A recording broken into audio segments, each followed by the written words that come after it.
Yesus Kristus dan Zhuge Liang.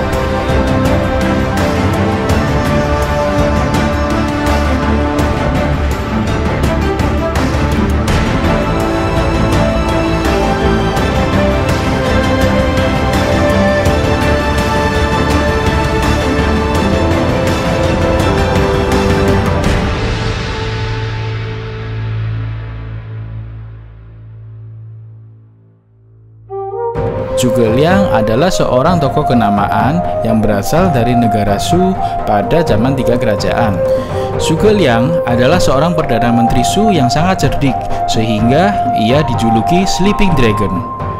Banyak kisah menarik dari beliau, salah satunya adalah pada saat pertempuran Red Cliff atau kita kenal sebagai Battle of Chibi. Pada saat itu, negara Wei merupakan negara yang sangat kuat. Negara Wei hendak menyerang dan menghabisi negara Wu. Maka, negara Wu meminta negara Shu untuk berkoalisi melawan negara Wei. Di dalam pertempuran itu, Zhuge Liang diceritakan berperan besar dalam pertempuran.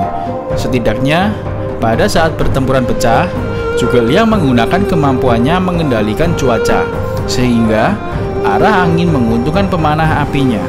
Dan pertempuran itu pun dimenangkan oleh koalisi Shu dan Wu.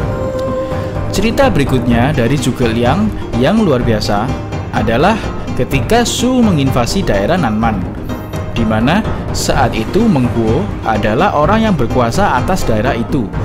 Pertempuran pecah, dan Meng Huo dengan mudah dikalahkan dan ditangkap oleh Zhuge Liang. Namun yang hebat adalah Zhuge Liang memberikan pengampunan kepada Meng Huo dan melepaskannya. Tidak lama setelah itu, Meng Huo kembali menyusun kekuatan dan kembali menyerang Zhuge Liang di Nanman.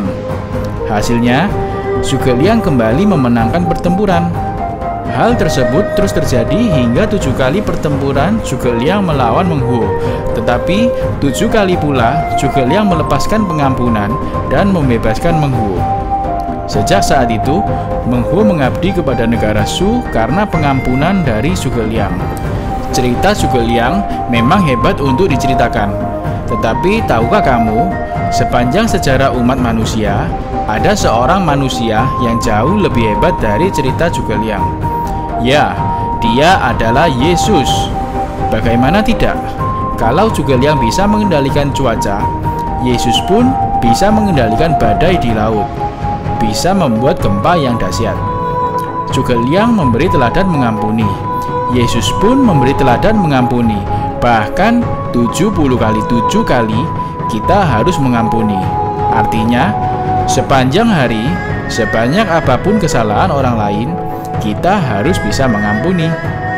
Itulah persamaan antara Yesus Kristus dan Zhuge Liang. Tetapi, ada perbedaan yang sangat tajam di antara Yesus dan Zhuge Liang, yaitu ketika Zhuge Liang wafat, runtuhlah kerajaan Shu.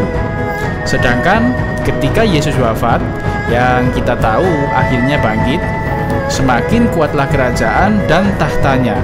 Bahkan hingga hari ini, nama Yesus masih hangat dibicarakan dan ajarannya sangat relevan sepanjang zaman. Jadi, apakah kita bisa membesarkan nama manusia, sedangkan nama Yesus kita lupakan?